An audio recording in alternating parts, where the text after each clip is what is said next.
1월 13일 오늘 맥체인 성경 읽기 창세기 14장, 느헤미야 3장, 마태복음 13장, 사도행전 13장입니다. 오늘 새벽에는 마태복음 13장 말씀 우리 함께 보고 기도하겠습니다. 마태복음 13장 그 유명한 천국 비유장이에요. 천국은 이러이러한 것이다 라고 주님께서 가르쳐 주신 것이죠. 마태복음 앞부분부터 쭉 보시면 예수님께서 계속 천국 얘기를 하세요. 천국은 계속 천국이 가까이 왔다 회개하라고 그렇게 시작을 하시잖아요. 천국 복음을 쭉 하셨는데 천국에 관해서 또 가장 많은 말씀을 해주신 것 중에 하나가 이 13장 천국 비유장입니다. 같은 내용이 마가복음 4장에도 있어요. 천국 비유장이 같이 있는데 내용이 이제 좀 비슷해요. 거의 비슷한데 그래서 마가복음 4장에 이제 전에 유튜브에 있으니까 보시면은 이 같은 내용 천국 비유장 내용 있어요. 그걸 보시면 좋겠습니다. 그리고 오늘 이제 마가복음 13장을 이제 볼 때는 이 마가복음 4장에 없는 추가된 부분 중심으로 이제 볼 겁니다. 천국 비유 이제 시작을 하실 때 가장 중요한, 가장 먼저 나오는데 비유가 씨 뿌리는 비유예요. 네 가지 밭에 씨를 뿌리잖아요. 그래서 이제 잘 되는 밭이 있고 잘 안 되는 밭이 있었죠. 그래서 그 천국이 씨를 뿌리는데 그 씨가 천국 말씀이라고 하셨어요. 천국 말씀은 이제 우리 마음속에 사람들 마음속에 뿌려지는 거죠.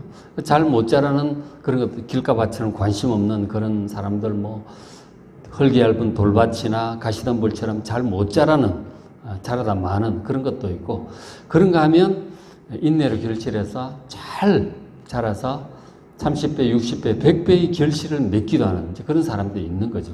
많이 맺는 사람들도 있어요. 어쨌든 이제 하나님께서 천국 농사를 지으시는 거죠. 말씀을 뿌림으로 우리들 마음속에 천국 농사를 지었어요. 우리가 이제 마음이 변하고 말도 변하고 인격이 변하고 생활이 바뀌고 이제 그렇게 되잖아요. 천국 농사를 그렇게 하시는 거라고. 그것이 이제 가장 중요한 씨 뿌리는 비유예요. 그 자세한 내용은 마가복음 4장 유튜브를 보시면은 자세히 말씀을 한 바 있어요. 오늘 추가적인 부분을 보는데 마가복음 13장에서 추가한 제2의 비유, 두 번째 중요한 비유가 가라지 비유입니다. 곡식과 가라지 비유. 마가복음에 이게 없죠. 이제 보면 있는데 말씀하시고 해석까지 따로 덧붙여 주셔서 그만큼 이제 중요하고 비중이 있다는 말씀이죠. 자, 천국은 어떤 곳인가? 이 천국 바로 하늘나라죠. 영원한 하나님의 나라를 가리키고 있어요. 자, 천국은 좋은 씨를 뿌린 사람과 같다라고 하셨어요. 좋은 씨라고 하는 것은 천국의 씨앗인 이 복음이죠. 복음을 이제 뿌리셨어요. 근데 씨가 이제 잘 자라고 있는 거죠. 싹이 나고 이렇게 잘 자라고 있습니다. 근데 중간에 문제가 생깁니다. 25절에 사람들이 잘 때요. 그 원수가 와서 곡식 가운데 가라지를 덧뿌리고 갔어요. 이제 잘 못 보는 틈을 타서 틈이란 많은 거죠. 잘 때도 있고 바쁠 때도 있고 딴 데 갈 때도 있고 항상 다 틈이 있죠. 근데 그때 이 원수가 와서 잘 자라고 있는 천국 복음이 자라고 있는 곡식 가운데 이제 가라지를 덧뿌리고 이제 간 거죠. 근데 이제 가라지라고 하는 이것이 이제 처음에 자랄 때는 표가 안 나요. 몰라. 싹도 그렇고 이파리도 표가 안 나는데 이 이삭이 패이기 시작하면 그때는 차이가 좀 나죠. 그것도 이제 자세히 살펴봐야 알죠. 그냥 대충 보면 그냥 곡식인가 밀, 보리 이런 거하고도 비슷한 거죠. 이 가라지가 이제 뭐냐면 헬라어로 지자니아라고 되어 있는데 지자니아가 우리의 가라지 이런 거하고 좀 달라요. 우린 피가 나는데 그거하고 달라. 이 가라지 지자니아라고 하는 것은 독보리의 일종이에요. 보리처럼 생긴 독보리. 그래서 이제 아주 밀보리 비슷해요. 근데 이삭이 패면은 자세히 살펴보면 구분이 되는데 그것을 먹으면 급성 설사를 하고 구토가 나고 그렇게 중독 증상이 있죠. 심해지면 죽기도 한대요. 독보리라고 불리우는 거죠. 먹으면 안 됩니다. 구별이 잘 안 되는 거죠. 잘 살펴서 구분해서 이걸 먹으면 안 되는 거죠. 그리고 이제 제거를 하는 게 좋죠. 그래서 이 비유적으로 이 가라지가 보면은 이제 그 나중에 뒤에 보면 38절에 비유를 해석을 해 주시는데, 가라지는 좋은 씨는 천국의 아들들이고 가라지는 악한 자의 아들들이라고 그랬어요. 악한 자의 아들. 그러니까 이 천국 복음과 다른 천국 복음을 방해하는 것으로서 이제 이 거짓 교훈, 사람들을 이제 천국으로 가지 못하게 하는, 먹으면 죽을 수도 있는 그런 거죠. 거짓 교훈이고 또 거짓 교훈을 뿌리는 그런 거짓 교사들, 그런 사람들. 거짓 교사들이 많죠, 그죠? 인본주의적인 그런 신학을 뭐 가르친다든지 이단적인 거라든지 하여간 이런 것들이 많죠. 이런 것들이 거짓 교훈이죠. 그것을 믿고 따르면은 천국 복음이 이제 잘 못 자라게 되죠. 그러니까 앞에 뭐 가시던 물 이런 것도 있지만, 그렇죠? 이런 문제도 있는 거예요. 가라지라고 하는 문제가 이 천국 말씀이 자라는 데 있어서 방해가 되는 그런 것들이 있어요. 이 가라지가 있어요. 원수가 뿌렸다고 지금 말씀을 하시잖아요. 그 뒤에는 악한 영들, 사탄의 세력들이 있는 것이죠. 또 그것을 믿고 따르는 어리석은 악한 자들도 있고요. 이 거짓 교훈이 이제 있다 하는 거예요. 이게 이제 가라지입니다. 성도들의 인생에서 마음속에서 잘 자라가고 있는 천국 복음을 망치는 이제 그런 것들이 있는 것이죠. 이 참 없으면 좋겠는데 그런 것들이 있어요. 원수가 있기 때문에 항상 이런 것들이 있다 하는 것이죠. 그래서 이제 종들이 그런 얘기를 하는 거죠. 26절에 보면 결실할 때, 이삭이 팰 때 이제 그제서야 좀 자세히 보면 알 수 있는 거죠. 가라지가 보여요. 그래서 28절 주인이 이르되 원수가 이렇게 하였구나. 원수가 있어요, 세상에. 에덴 동산에서 옛 뱀이 들어와서 그렇게 했듯이 원수라고 하는 존재를 잊어버리시면 안 됩니다. 있어요.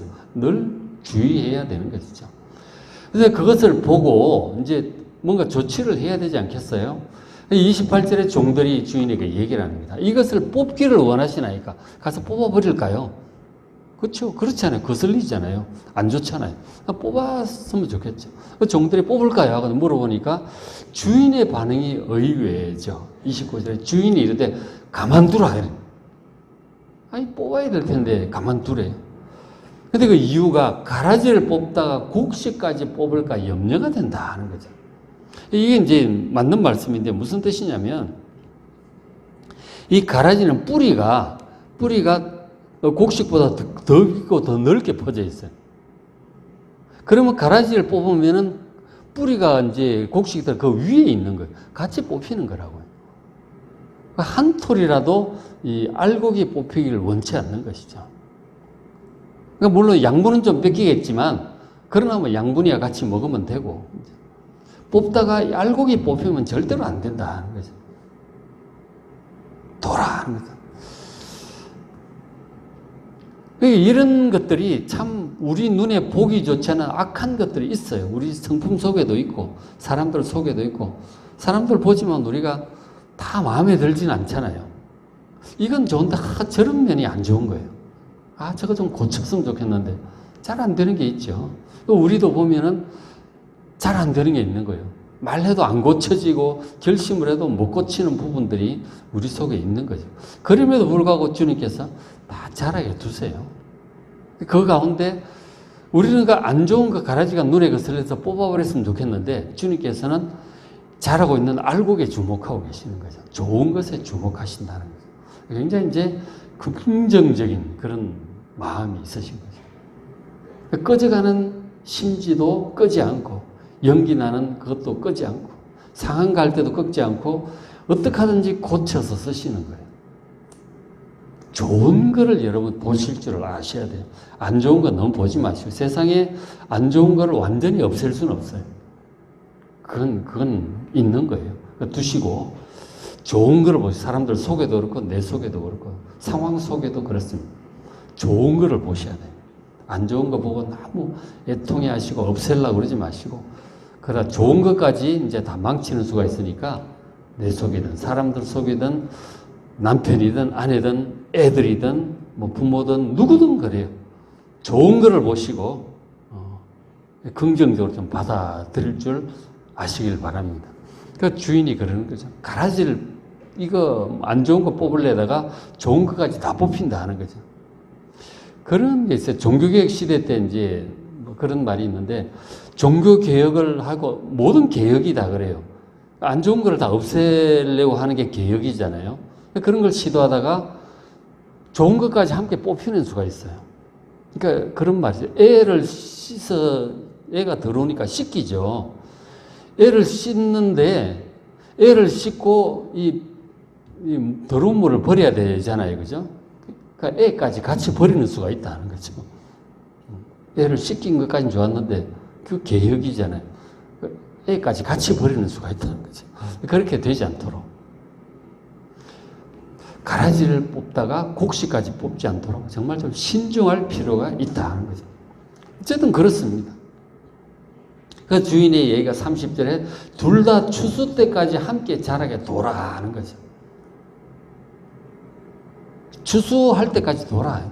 그렇게 두어서 추수 때에 내가 먼저 추수꾼들에게 말하기를 가라지는 먼저 거두어 불사르게 단으로 묶으라. 분명히 가라지는 처리한다. 끝날에 가서 이 가라지와 곡식은 분명히 구분할 것이다. 그럼 함께 자랄 수밖에 없는 게 이 악한 세상이에요. 세상은 어쩔 수 없습니다. 함께 자라게 둬라. 그러나 이 끝까지 같이 가는 건 아니에요. 가라지 먼저 거두어서 불살을 것이다.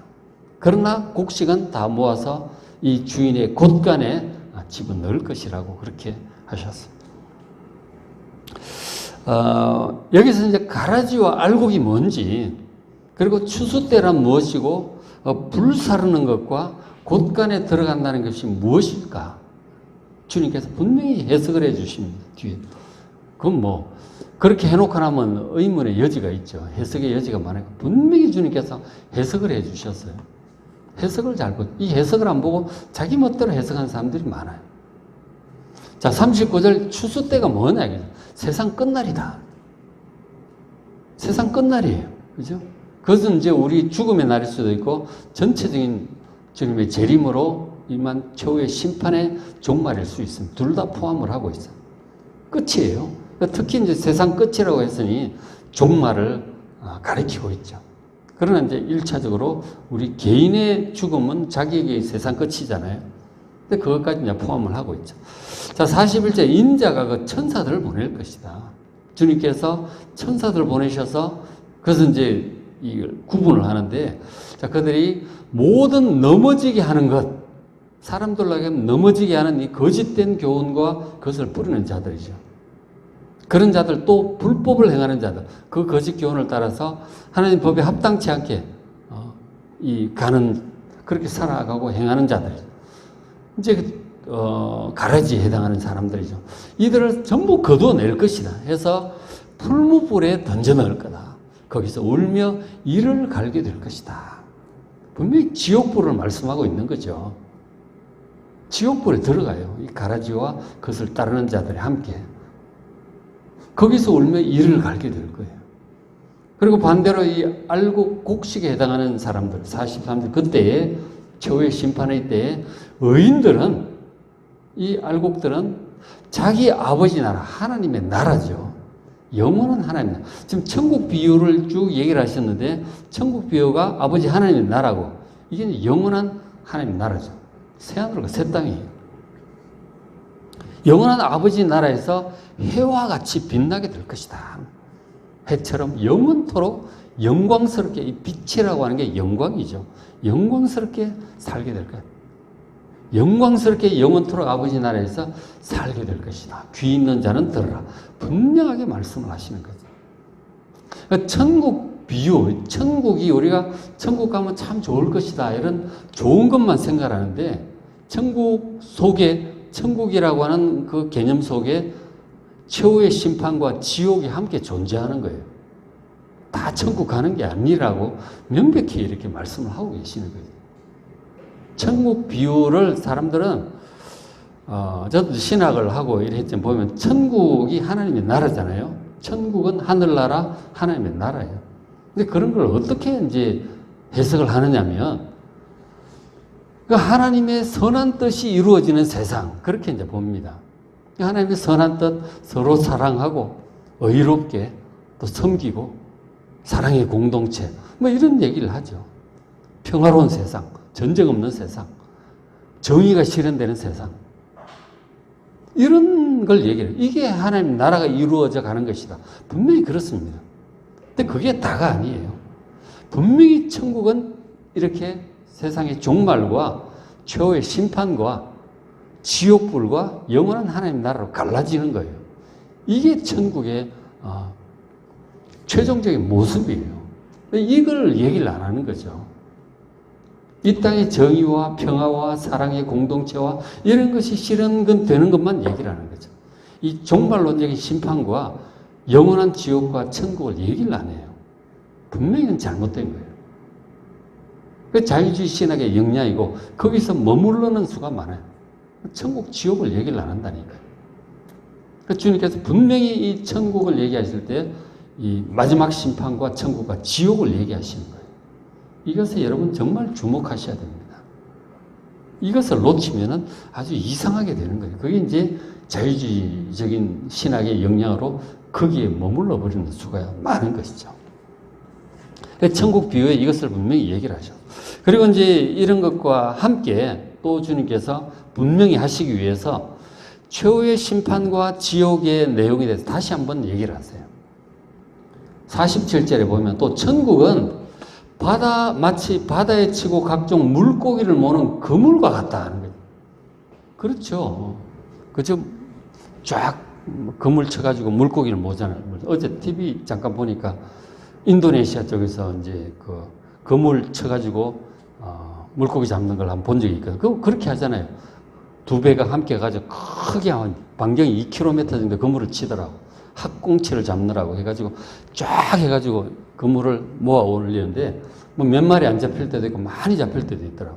신통치 않은 건 갖다 버리는 거죠. 제대로 된 그거만 딱 골라서 집어넣어서 다 나누더라고요.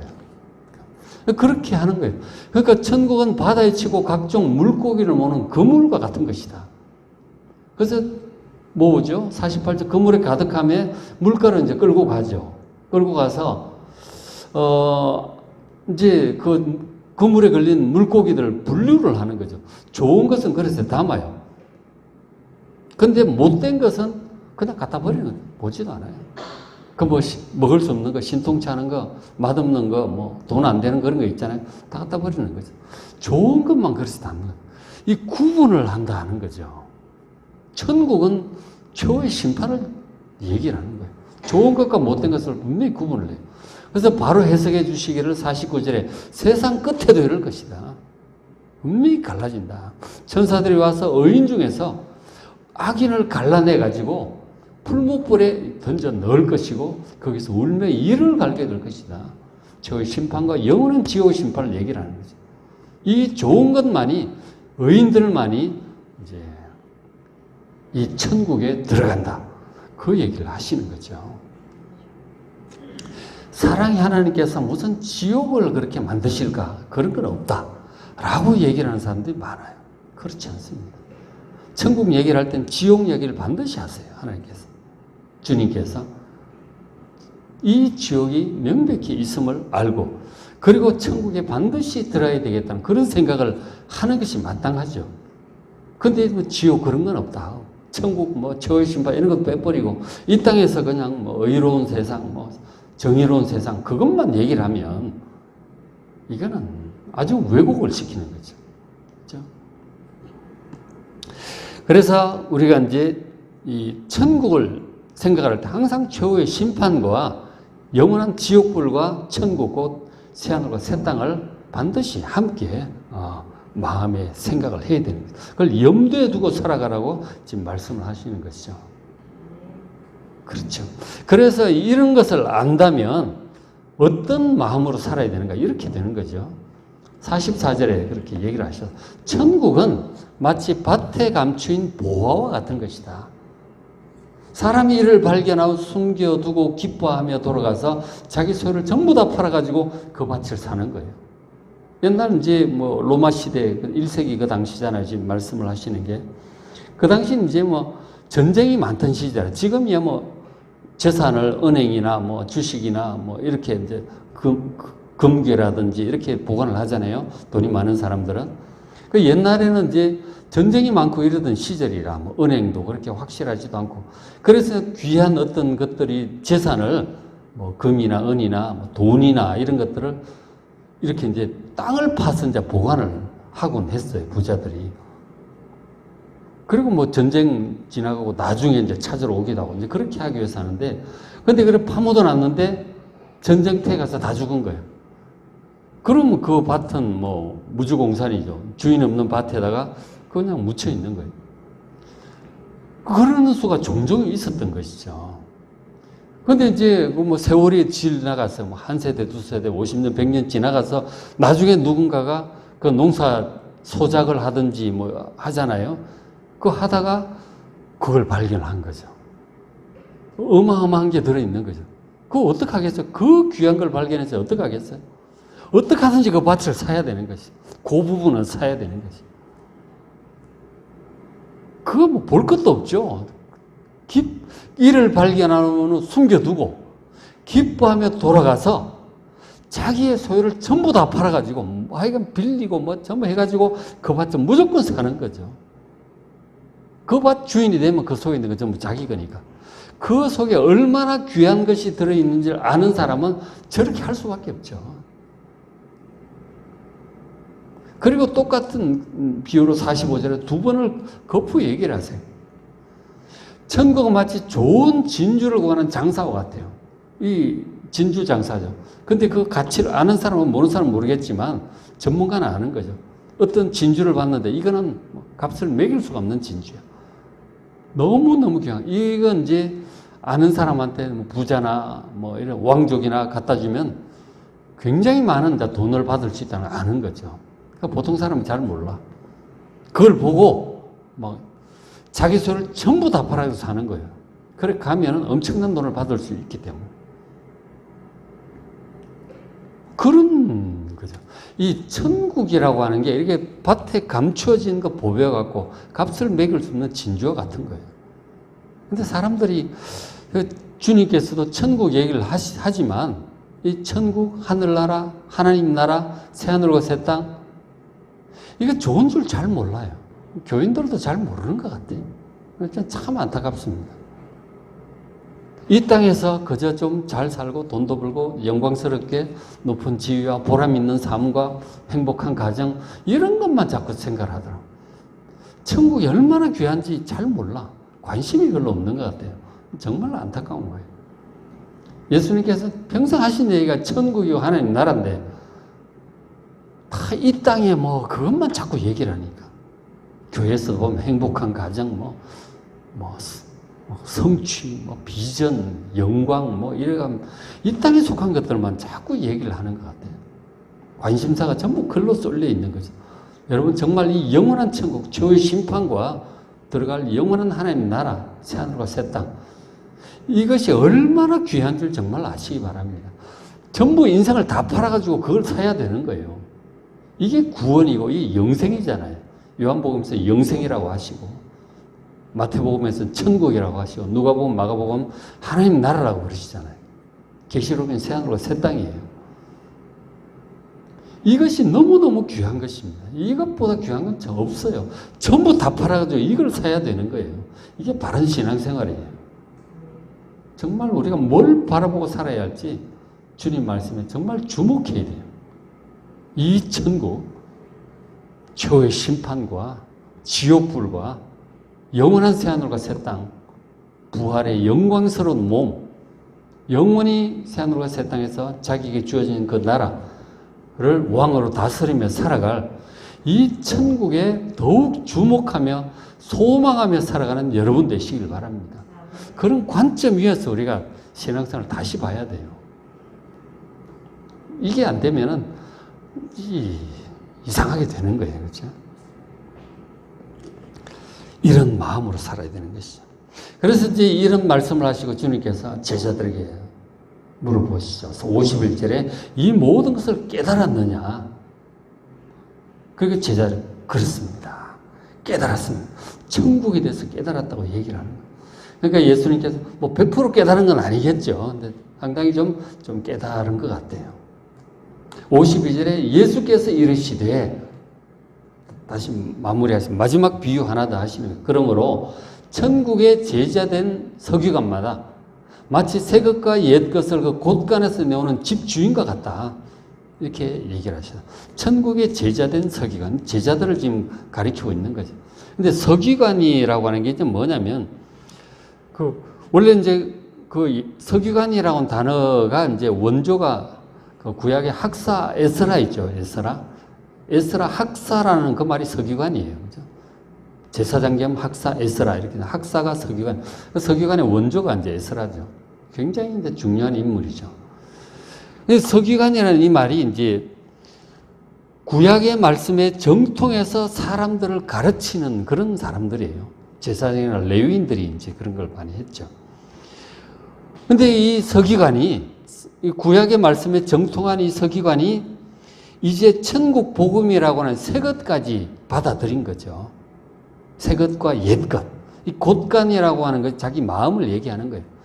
자기 마음 속에, 기억 속에, 머리 속에 새 것과 옛 것을 차곡차곡 쌓아둔 거죠. 구약의 말씀과 새로운 것, 새 것, 신약의 천국 복음을 함께 잘 간직하고 있다가 필요할 때마다 꺼내서 사람들에게 나눠주는 거죠. 새 것과 옛 것을 곳간에서 내오는 집주인과 같이 이 제자들을 얘기하는 거죠. 예수님께 배운 이 구약의 말씀도 배우고 율법도 배우고 천국 복음도 배웠잖아요. 이것을 이제 잘 나누어 줘라 하고 지금 제자들에게 당부를 하고 계시는 것이죠. 그래서 우리도 마찬가지죠. 그죠? 마찬가지로 천국을 소유한 자로서 제자들처럼 천국을 믿고 바라보고, 그리고 주님 약속하신 것, 하나님 약속하신 것은 반드시 이루어지잖아요. 그래서 앞으로 우리가 작년에 약속으로 받을 것이지만 100% 올 것이기 때문에 확실한 기정사실로 천국을 마음에 품고 살아가는 여러분 되시길 바랍니다. 천국을 소유한 자로서, 그리고 신실한 천국의 일꾼으로, 천국의 제자된 서기관으로서 살아갈 수 있도록 기도하는 이 새벽 되시길 바랍니다. 자, 오늘 맥체인 성경기 창세기 14장, 이제 아브라함 믿음의 조상 쭉 나오고 있죠. 믿음 생활에 어떤 것인지를 아브라함을 통해서 볼 수 있어요. 아까 느헤미야 3장, 뛰어난 리더십의 아주 원조죠. 느헤미야. 마태복음 13장, 사도행전 13장 말씀 잘 보시고 은혜 많이 받으시기 바랍니다.